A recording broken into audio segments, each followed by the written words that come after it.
인증은 다 찍어봤는데 연습하고 계신데 저도 입력을 할 테니까 저 입력할 때까지 계속 입력하고 계시면 돼요. 이제 어제는 설명드렸으니까 저도 그냥 형식적으로 한번 입력할 테니 그 시간에 여러분도 다 입력하는 걸 목표로 한번 해보세요.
수입이랑 매출이랑 헷갈린 거 아니에요? 번호 잘 확인해 보세요. 정말? 왜냐면 그게 달라요. 가맹점포랑. 네. 저는 그죠? 네.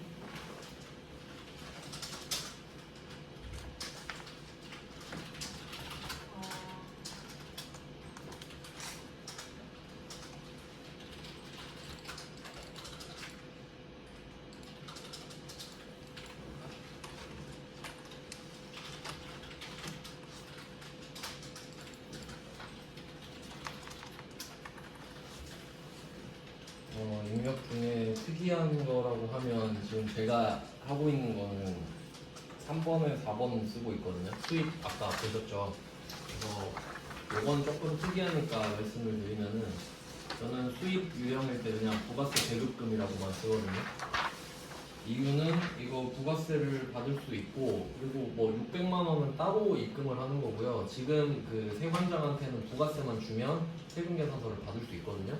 그래서 아래쪽에는 부가세 대급금만 딸랑 나오는 게 정상입니다. 이거 놀라면 안 돼요. 600은 제가 따로 낼 거니까 여기다 그러니까 600은 세관장한테 내는 게 아니죠. 600은 나중에 은행한테 줘야 되거든요. 그래서 그냥 뭐 알고 계시라고 말씀드립니다. 거래처는 아까 말씀드린 대로 세관이고 네, 이제 거의 다 했어요. 저도 입력.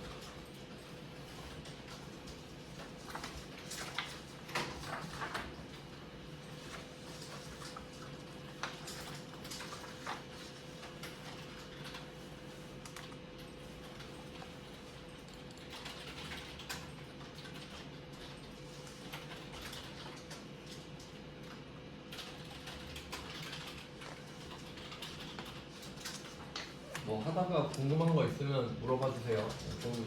어제 해봐서 안다고 생각하고 그냥 저는 입력만 하고 있어서 뭐 궁금한 거 있으면 물어봐 주시면 제가 해드릴게요.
저는 다 입력했는데 뭐 어려운 거 있으신가요? 하다가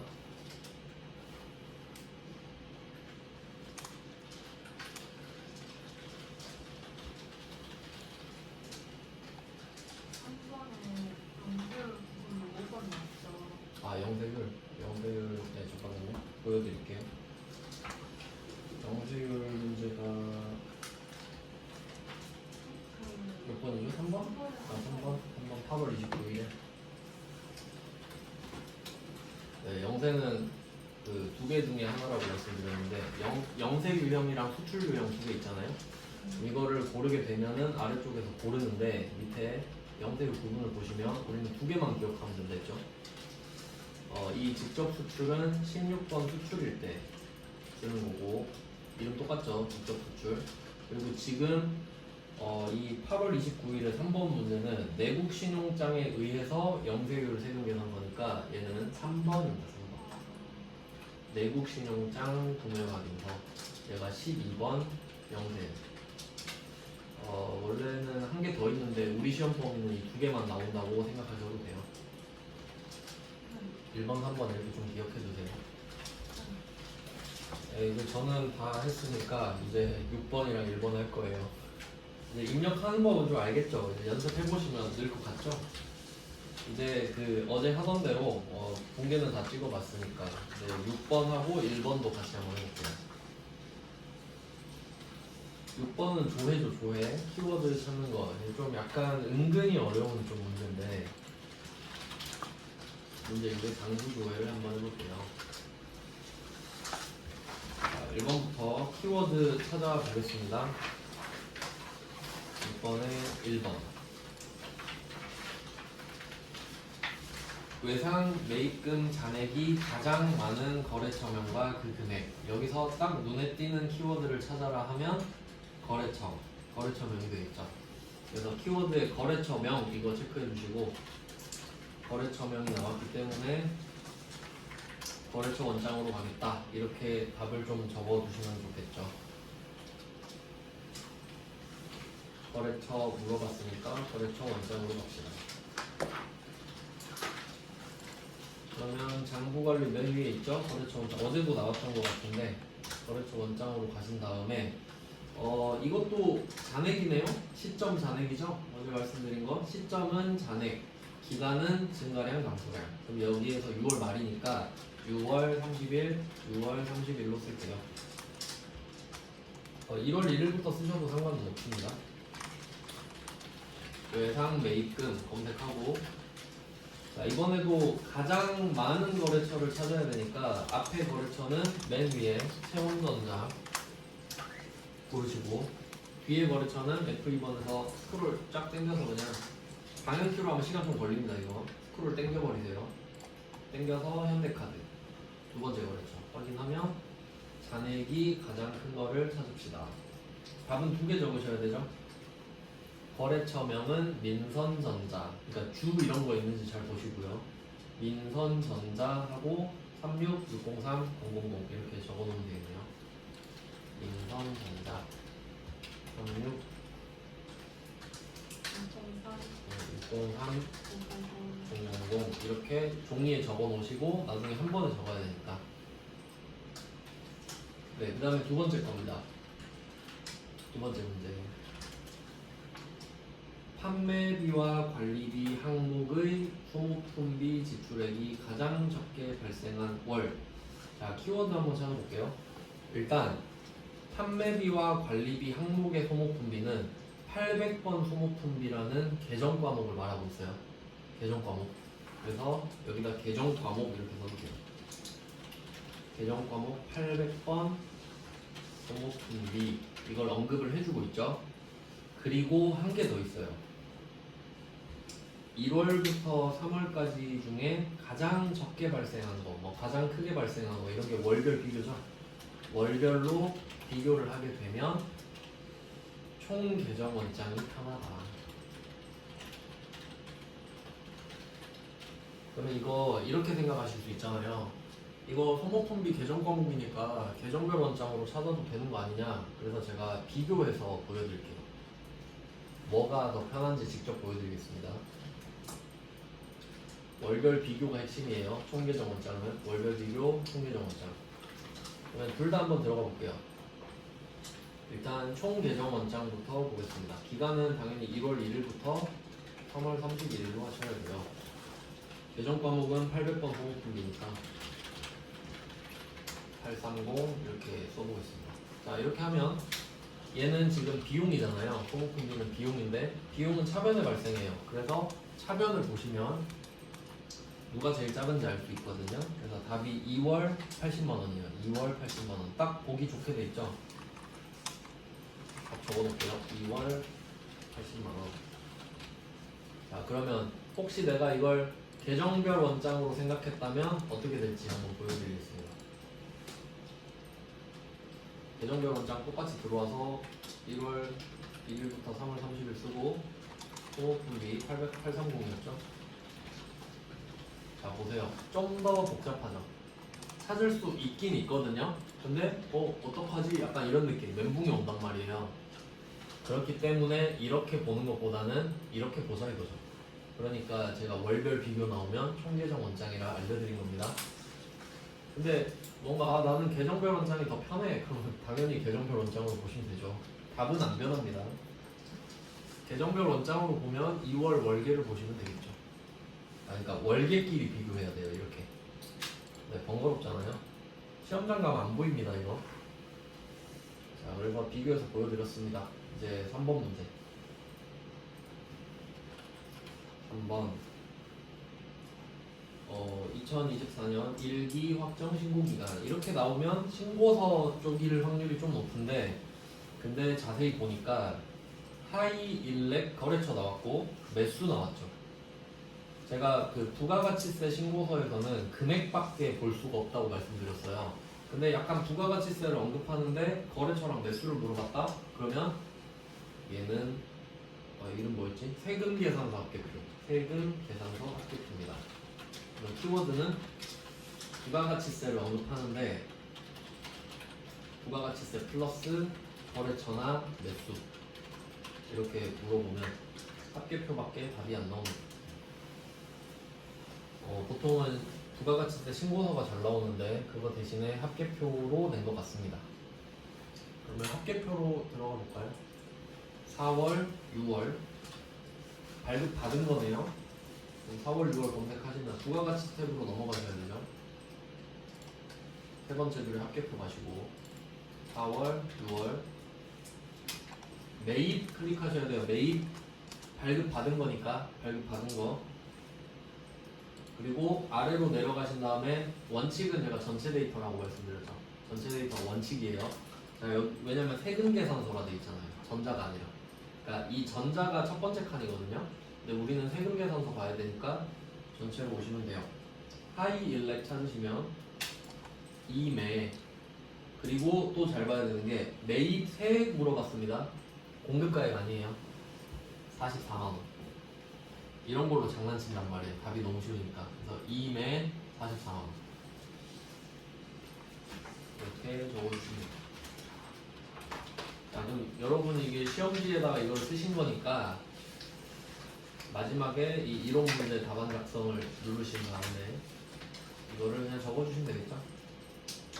있는 그대로 보고 적는 거예요. 인선 전자 36603 950 2월 80만원. 보고 적는 건 안 어렵죠, 당연히. 답을 찾아내는 게 어려운 거지. 네, 그냥 뭐 이거는 굳이 연습 안 해봐도 돼요. 그냥 보여드린 거예요. 이렇게 마지막에 하셔야 된다.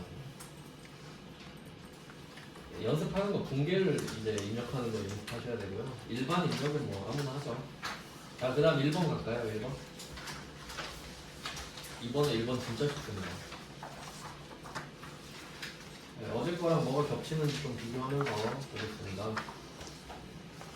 문제 1번 6페이지죠? 아닌데? 5페이지, 네, 5페이지. 보시면 1번부터 보겠습니다. 거래처 등록인데 어제도 나왔던 거죠? 거래처 등록입니다. 기초정보관리에서 두 번째 줄에 있네요. 거래처 왼쪽 위에 보시면. 그리고 뭐 제가 어제 번호 알려드렸는데 이 번호도 마찬가지로 일반 거래처에 해당하네요. 그래서 번호는 0은 앞에 안 쓰셔도 돼요. 그냥 2411 이렇게 쓰셔도 되고요.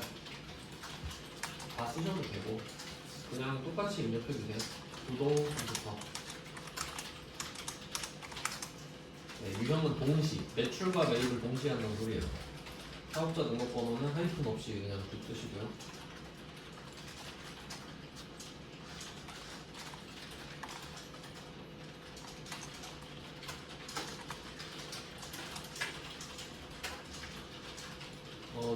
주소는 어제도 뭐 말씀드렸는데 그냥 옆 칸에다 쓰시면 됩니다. FE로 검색하지 마시고 그냥 쓰세요.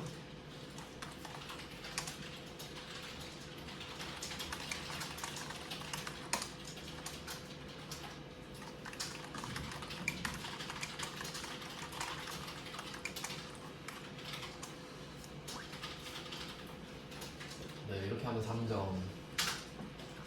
다 입력하셨으면 그냥 끄시면 됩니다. 거래처 등록 끄고. 그 다음은 2번. 이번은 어제 안 나왔던 건데요. 요거는 계정 과목 및 적요 등록이라고 돼 있죠. 거래처 등록 바로 밑에 있네요.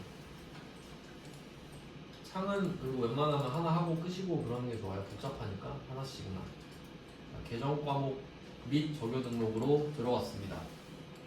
자, 그럼 여기서 821번 보험료 이렇게 돼 있죠. 그러면 보시면 왼쪽에 코드 번호가 쭉 있고 계정 과목이 짝지어 있잖아요. 그럼 이거 821번에 찾으려면 한참 걸리죠. 이 방법을 알려드릴게요. 자, 여기서 중요한 건데 이거 잘 아셔야 돼요. 숫자를 여기 아무데나 하나 클릭해 보세요. 아무거나 숫자 아무데나 클릭해 보세요. 그리고 이 문제에서 번호 알려줬죠. 821 보험료라고. 그럼 그냥 821 써보세요.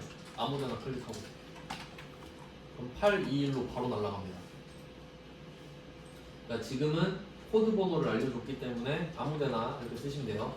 그리고 혹시 그럴 수도 있거든요. 그러니까 지금은 이렇게 알려줬죠.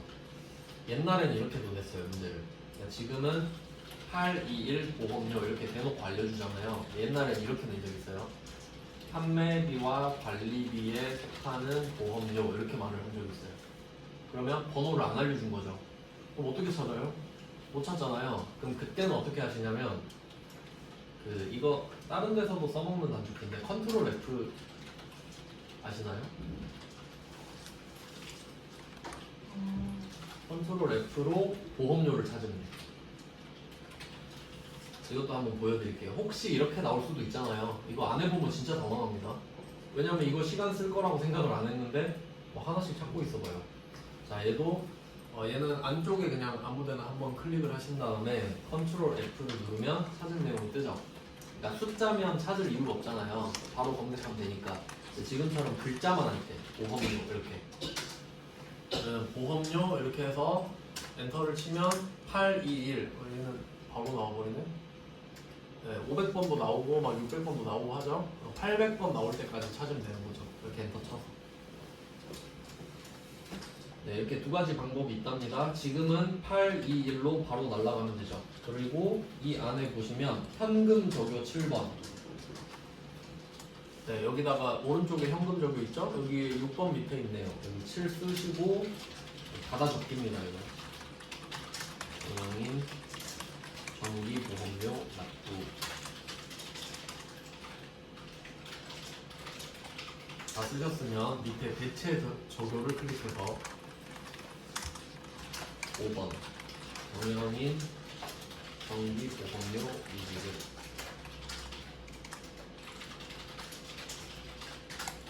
6번 동영인 정기보험료 단계.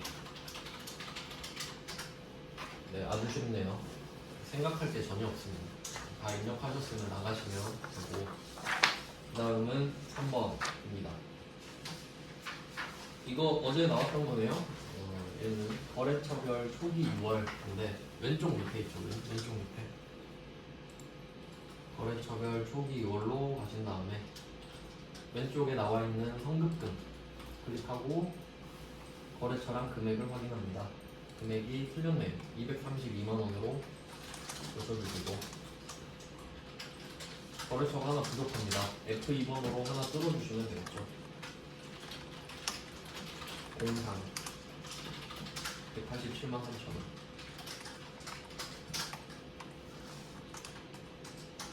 선수금도 마찬가지로 똑같이 해주세요. 선수금은 유수전자 금액이 210만원 써야 되는데 21만원 써있고요. 210만원을 바꿔주세요. 신곡상사는 제대로 잘 돼있네요. 여기 대회전자 이거 삭제하면 되겠죠? 대회전자 클릭하고 F5번 삭제. 예. 완전 개꿀 아닙니까? 어제 그 어려운 거 안 나왔죠? 4점짜리에. 여기 1에서 합격률이 높은 거예요. 자, 이렇게 하고 이 실무를 다 풀었고요. 좀 어제보다 낫지 않나요? 그리고 비슷한 것도 많이 보이죠? 그리고 이론 설명해 드릴게요. 쉬운 거만. 이걸로 바로 그냥 설명해 드리겠습니다. 1번부터 보시면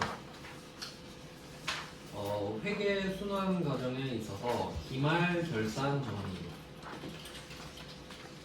결산 정리에 근거가 되는 가정 이거 어떻게 보셔야 되냐면 지금 선지 보시면 2번, 3번, 4번 있죠. 그럼 가정 써 있잖아요. 이 세 개를 묶어주세요. 2, 3, 4를. 2, 3, 4는 묶어서 가정입니다. 가정. 그러니까 회계할 때 이 가정을 써요. 간단하게 설명을 해드리면 이번에 기업 실체의 가정 이거 뭐냐면 그러니까 여러분이 만약에 회사를 하나 세우잖아요. 그러면 여러분이랑 회사는 별개라는 소리예요. 그러니까 회사 하나 자체가 돈을 버는 실체라는 소리입니다. 그러니까 법인에서 돈 빼면 횡령이 되는 거예요. 그런 의미고 그 다음에 3번에 계속 기업의 가정 이건 좀 당연한 게 뭐냐면 여러분도 인생을 몇 년 살지 모르지만 그래도 한 몇십 년 살 거라고 생각은 하죠. 그러니까 막 난 내일 죽을 거야 이렇게 생각은 안 하죠. 그러니까 회사도 어느 정도는 계속 되겠지. 그래서 감가상각도 하고 뭐 그런 겁니다. 그래서 그런 느낌이에요. 약간 예측 가능한 기간 안에는 좀 몇십 년 해먹지 않겠냐 이런 느낌인 거예요. 그 다음에 4번 기간별 보고의 과정은 그러니까 원칙대로라면 이제 회사는 처음에 세웠을 때부터 망할 때까지 하나거든요. 기간이 그렇잖아요. 인생으로 쳐도 그런 것처럼. 근데 1년마다 쪼개져. 안 그러면 회사 망할 때까지 회계를 못 하잖아요. 그러니까 그게 기간별 보고의 과정 때문에 기말결산을 하는 거예요. 1년씩 끊으니까. 그러니까 이 기간별은 1년이 되겠죠? 그래서 답이 4번이에요. 그러니까 이 세 개가 회계의 기본 가정이라고 보시면 돼요.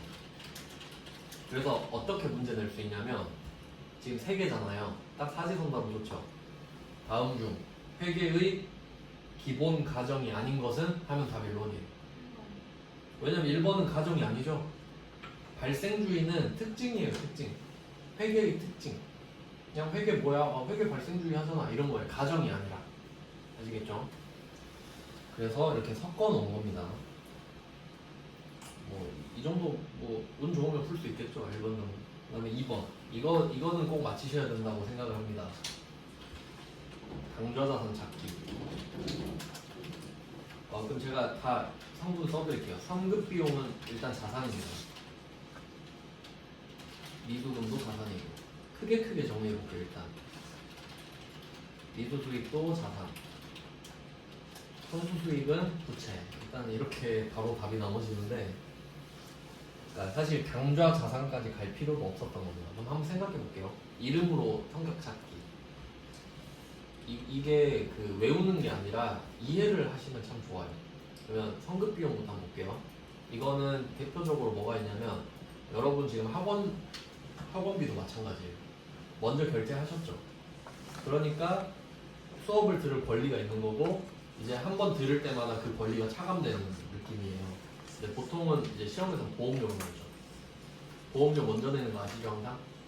그러니까 선급 비용, 보험료는 항상 먼저 내잖아요. 그러니까 먼저 내놓은 것만큼 1년 동안 내가 보험 서비스 받을 수 있죠. 그러니까 자산이에요. 난 1년 동안 자산인 거잖아요. 그래서 선급 비용은 자산이에요. 이름이 비용이지만 자산이다. 그 다음에 미수금은 이거 모르면 안 되죠. 미수금은 매출 채권이랑 반대되는 거잖아요. 우리 채권에서 열심히 배웠죠. 대손 충당금도 잡고 막 그랬잖아요. 그러니까 이건 틀리면 안 돼요. 미수금은. 그 다음에 미수수익 이거 저번 회차도 나오고 이번 회차도 나왔죠. 미수수익 아까 이자 수익할 때 52만 5천 원. 그러니까 얘는 지금 계산해 보니까 이 정도 받을 것 같은데 받지 못하는 거예요. 그러니까 미수금은 내가 받아야 되는데 못 받은 거예요. 그러니까 오늘 내가 차를 팔았는데 얘가 돈을 내일 주겠대. 그럼 나도 오늘 돈을 받을 수 있죠. 차를 줬으니까. 근데 오늘 못 받으면 미수금이에요. 근데 미수수익은 오늘 준다고 아무도 말 안 했어. 나한테. 그냥 혼자 생각해보니까 오늘 받으면 이 돈 아니야? 이게 미수수익이에요. 그러니까 자산이긴 하죠. 약간 미수 라인이니까. 그리고 자산. 그 다음에 선수수익도 한번 생각해볼까요? 선수수익은 수익을 먼저 받은 거잖아요. 내가 아직 받을 때가 안 됐는데 먼저 받아버린 거예요. 그래서 이거는 이렇게 좀 이해하시면 좀 편해요. 우리 배운 것 중에 선급금 아시죠? 계약금 먼저 준 거. 자산이거든요. 계약금 먼저 줬으니까 야 빨리 물건 줘 할 수 있죠. 선급 비용이랑 선급 금이랑 똑같죠. 성격이. 이렇게 좀 기억하시면 편하고, 그리고 미수 수익은 바로 옆에 있네요. 미수금이랑 똑같겠죠. 선수 수익은 그 뭐랑 똑같겠어요? 선수금이랑 똑같겠지. 선수금은 계약금 먼저 받은 거잖아요. 그러면 내가 계약금 먼저 받으면 쟤한테 물건을 줘야 될 의무가 생기죠. 그러니까 부채고 선수 수익도 부채. 그러니까 이렇게 좀 기억하시면 좀 편하지. 그래서 결론은 선수 수익이 자산이 아니다. 그러니까 이 문제는 당좌 자산까지 갈 필요도 없고 자산이 아닌 것만 찾으면 되는 겁니다. 그리고 얘네들이 당좌 자산 이유를 아주 간략하게 설명해 드릴게요. 재고 자산이 아니기 때문이죠. 재고 자산이 아니면 당좌 자산으로 가게 돼 있잖아요. 그래서 정확한 원리는 그렇습니다. 그 다음에 3번은 제낄게요. 이건 너무 복잡한 이론을 설명해야 돼서 4번 하겠습니다. 4번은 여러분이 푸실 수 있어요. 4번은 유형 자산에 대한 추가적인 지출을 말하고 있습니다. 그러니까 후속 원가 이렇게 말하기도 하는데, 유형 자산은 여러분이 이미 샀어요. 그 뒤에 돈을 또 쓰고 있는 겁니다. 자, 근데 여기서 기간의 비용으로 처리한다 이렇게 돼 있죠? 추가적인 지출인데 기간의 비용, 그러니까 이거는 회계 기간 동안 비용 처리한다는 소리라서 앞에 기간은 필요 없는 말이에요. 그냥 비용 처리한다는 소리예요. 자, 이건 뭘 말하고 싶은 거냐면 수익적 지출을 물어보고 싶은 겁니다. 수익적 지출. 반대는 자본적 지출이 있죠. 이건 좀 잘 나오는 편입니다. 분계도 잘 나오고 말 문제도 잘 나오고. 그러면 이제 얘네들은 어떻게 찾는 거냐면, 수익적 지출은 두 가지 키워드가 있습니다. 원상 회복, 원상 복구시키는 거 있죠. 원래 상태로 복구시키는 거, 원상 회복. 그리고 능률 유지, 이 정도가 키워드가 돼요. 자, 돈을 쓰긴 쓰는데 써서 좋아지는 게 아니고 써서 현상 유지만 하는 거예요. 그러니까 우리가 흔히 말하는 유지비 정도. 그러면 자본적 지출 같은 경우는 이거랑 좀 반대죠. 돈을 쓰긴 쓰는데 얘는 좋아져요. 생산성이 증대된다던가 갑자기 좋아지는 겁니다. 돈을 썼는데. 아니면 내용 연수가 증가한다던가 더 오래 쓸 수 있거나 아니면 그냥 더 좋아지거나 질적 향상, 양적 향상 다. 그러면 지금은 비용이니까 이걸 찾으면 되거든요. 수익적 지출 한번 찾아볼까요? 일단 1번에 건물에 피난시설을 설치한다? 그럼 건물에 피난시설이 없었는데 설치하면 가치가 높아지겠죠. 그래서 얘는 그냥 자본적 지출이에요. 그 다음에 2번 내용연수 연장. 이거 방금 말씀드렸죠. 자본적 지출입니다. 더 오래 쓰면 좋아지는 거잖아요. 돈값을 하는 거니까. 그 다음에 3번 건물 내부에 조명기구를 교체한다? 그럼 건물 조명기구 교체하면 건물이 좋아지나요? 아니, 조명기구가 오래돼서 교체했나 보지. 그래서 얘는 수익적 지출, 비용 처리하는 거죠. 그 다음에 4번 상당한 품질 향상. 이게 생산성이 증대되는 거죠. 그래서 이렇게 자본적 지출, 수익적 지출은 잘 냅니다. 3번으로 찾아주시면 되겠고, 그 다음에 5번이죠. 5번은 무형자산이네요. 이것도 좀 잘 나오는 주제고 딱 정형화되어 있습니다. 문제 내는 게. 답은 1번입니다. 일단 1번 체크해 주시고요. 왜냐면 잔존 가치는 0 없는 것으로 합니다. 무형자산의 잔존 가치는 없는 것으로 봐요. 왜냐면 형체가 없잖아요. 형체가 없는데 뭐 남는 게 있겠어요. 그래서 이거는 좀 쉬운 답이죠. 그 다음에 나머지도 좀 보면은 감가상각 방법이 나오는데요. 이것도 좀 잘 나오거든요. 무형자산의 감가상각 방법은 이게 말장난치기 좋아서 좀 자세히 알려드리면, 감가상각 방법은 합리적인 상각 방법으로 해야 돼요. 그러니까 이거는 약간 말장난인 거죠. 뭐가 합리적인지 모르겠는데 합리적인 방법이 있으면 그걸 쓰라고 해. 그럼 그게 당연한 거 맞죠? 근데 이렇게 말하기도 합니다. 근데 혹시 합리적인 삼각 방법을 모르겠으면 정액법을 쓰세요 라고 돼 있어요. 네, 뭐 이렇게 문제를 내거든요. 근데 이걸 가지고 생각을 해보셔야 됩니다. 그러면 5번에 2번 선지를 보시면 무형자산의 삼각 방법은 정액법, 정률법 둘 다 사용 가능하다. 둘 다 합리적이면 둘 다 쓸 수 있겠죠? 네, 이렇게 해석하시는 거예요. 근데 가끔 이렇게 나와요. 무형자산은 정액법으로만 생각해야 된다. 그럼 틀린 거란 거지. 원래는 합리적인 방법을 써야 하는데 그걸 모를 때만 정액법 쓰도록 돼 있죠. 네, 정액법을 쓰세요. 그건 틀린 말입니다. 그 다음에 3번 직접법 표시할게요. 직접법. 삼각 방법, 네, 삼각 방법인데 직접법 우리가 알고 있는 건 간접법인데요. 간접법의 예시를 보여드릴게요. 간접법은 감가상각비 잡고 감가상각 무게. 이거 우리 유형자산 할 때 했던 거죠. 유형자산을 직접 깎아버리는 게 아니라 감가상각 무게액이라는 쿠션 계정을 하나 더 가지고 걔로 간접적으로 깎아서 차감하는 식으로 봤죠. 이게 간접법이고 직접법 같은 경우는 무형자산에 주로 쓰는데 여기서는 그냥 무형자산 삼각비 하고 바로 무형자산을 깎아버려요. 이렇게 무형자산을 직접 깎으니까 직접법입니다. 그래서 일반적으로 직접법으로 처리해요. 네, 그러니까 이걸 물어보진 않았지만 이렇게 하는 게 일반적입니다. 무형자산은 왜냐면 형체가 없으니까 그냥 없애버려요. 계속. 그 다음에 4번 이거는 이 문구가 통째로 좀 잘 나오거든요. 무형자산 중에서 내부에서 창출한 영업권 돼 있는데 영업권 표시하시고요. 영업권은 그냥 답을 위해서만 알려드릴게요. 영업권은 뭐라고 생각하시면 되냐면 P라고 생각하시면 돼요. P. 그러니까 거준돈. 그러니까 뭐 아파트 같은 거에도 P 붙고 뭐 신발 같은 거에도 붙잖아요. 그러니까 예를 들어 내가 10만 원짜리 신발 사고 싶은데 지금 프리미엄이 붙어서 막 20만 원이에요. 그러면 내가 10만 원 더 주고 사야 되죠. 그 웃돈 더 준 10만 원이 영업권이에요. 그러니까 이 말은 뭐냐면 영업권의 풀네임은 외부 구입 영업권입니다. 내가 밖에서 사왔을 때 더 준 돈을 말하는 거니까 이걸 말을 하는 거거든요. 그러면 이 내용을 생각해 보시면 여기서 내부에서 창출한 영업권이라고 하잖아요. 그러니까 이게 말이 안 되는 거예요. 밖에서 더 비싸게 주고 사오는 게 영업권인데 어떻게 내부에서 창출하겠어요? 내가 이거 막 프리미엄 얼마야 옮길 수 없는 거죠. 그래서 이거 오답으로 잘 나와요. 영업권은 내부에서 창출할 수도 없고요. 무형자산도 아닙니다, 당연히.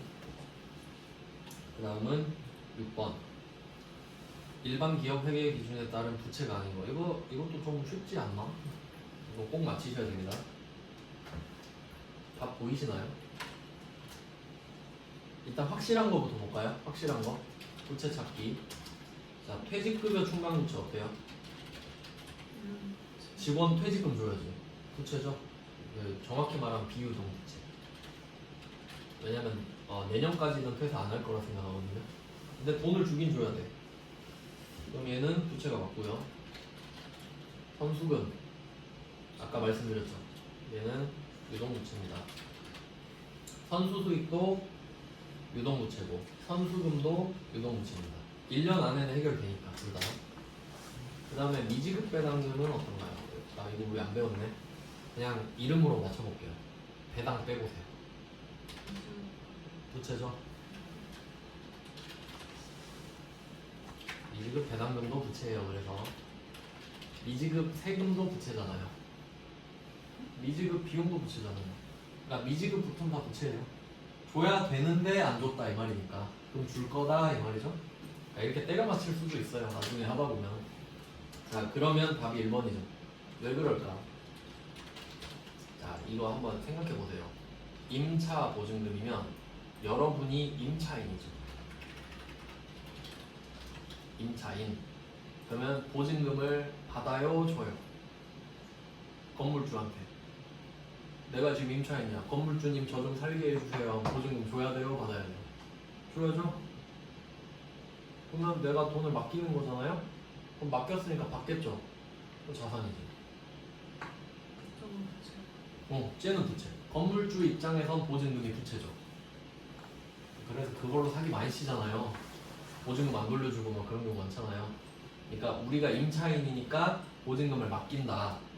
그럼 그 보증금은 돌려받으니까 자산이다. 이렇게 되겠습니다. 그리고 정확히는 기타 비유동 자산이죠. 그러면 임대 보증금은 부채인 거죠. 건물주 입장에서 받아놓은 보증금이니까. 네, 뭐 이런 식으로 볼 수 있고요. 7번은 자본을 안 배워서 넘어가겠습니다. 그리고 뒤에 부가가치세 쪽을 좀 보죠. 13번, 14, 15 이렇게 보면 될 것 같습니다. 13번 부가가치세법상 납세의무자. 일단 부가가치세법상 납세의무자를 설명을 드리면은 그 사업자가 크게 두 개 있잖아요.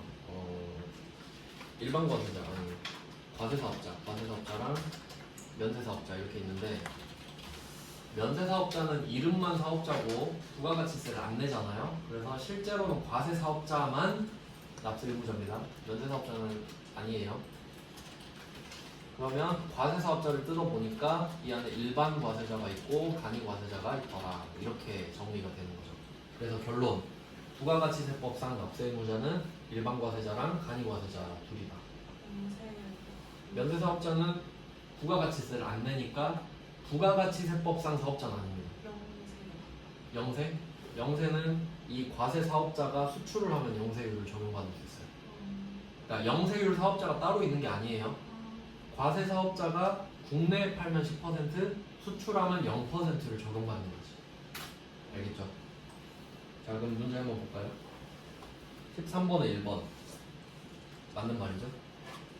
일반 과세자, 간이 과세자 합쳐서 과세사업자입니다. 그 다음에 2번, 이거 중요합니다. 국가, 지방자치단체도 납세의무자가 될 수 있다. 제가 어제 우체국 택배 말씀드렸죠? 국가 지자체잖아요. 국가잖아요, 국가. 그럼 당연히 걷었으면 내라.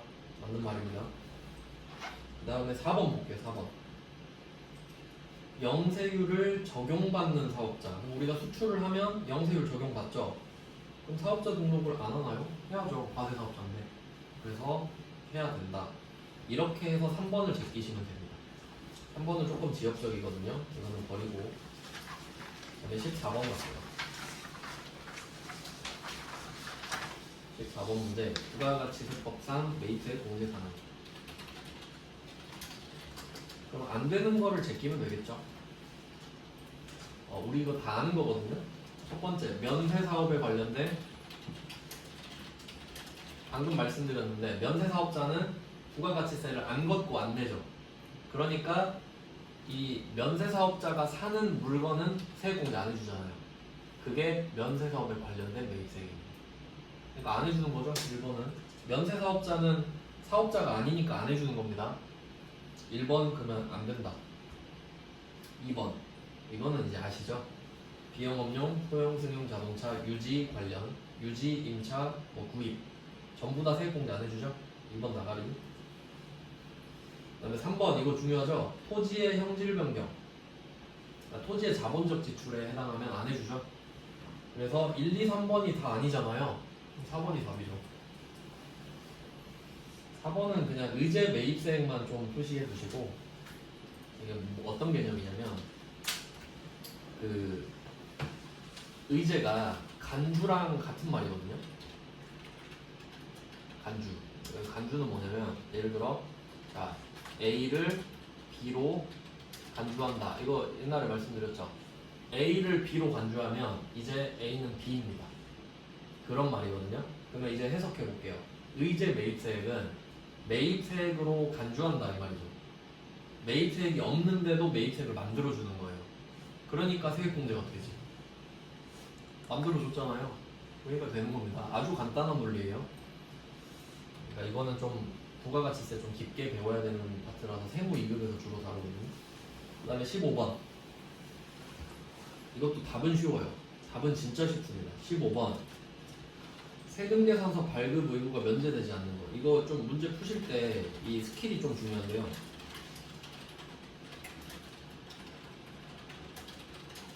이게 이중 부정을 쓰는 경우가 많아요. 그래서 저는 이거 어떻게 해놓냐면, 자, 면제가 발급 안 하는 거죠. 면제 제끼고 않는 이렇게 제끼면 결국 발급하는 거 찾는 거예요. 그게 더 편하잖아요. 면제가 아닌 걸 찾는 거니까 발급하는 걸 찾으면 되는 거지. 그래서 저는 이렇게 해놓고 발급하는 거 찾기 이렇게 해놓거든요. 방금 진짜 헷갈립니다. 그러면 결론은 발급하는 거 찾아라 이거죠? 우리 여기서 아는 거 하나 있어요. 세 번째 줄에 보시면 3번에 구매 확인서 보이시죠? 아까 공개도 했죠? 구매 확인서랑 내국 신용장에 의해서 영세율 세금 계산서 발급하는 문제 풀어봤잖아요. 그러니까 3번은 영세율 세금 계산서 발급해야 되는 거지. 그래서 답이 3번. 자, 이런 식으로 접근을 해서 푸셔야 됩니다, 여러분. 막 다 찾으려고 하는 게 아니라. 네, 이렇게 하면 115회 조금 무난했죠. 네, 이제 114회는 좀 어려운데, 네, 지금부터 좀 쉬고 이제 114회 나눠 드리겠습니다. 먼저 다운 받아 놓으셔도 되겠죠.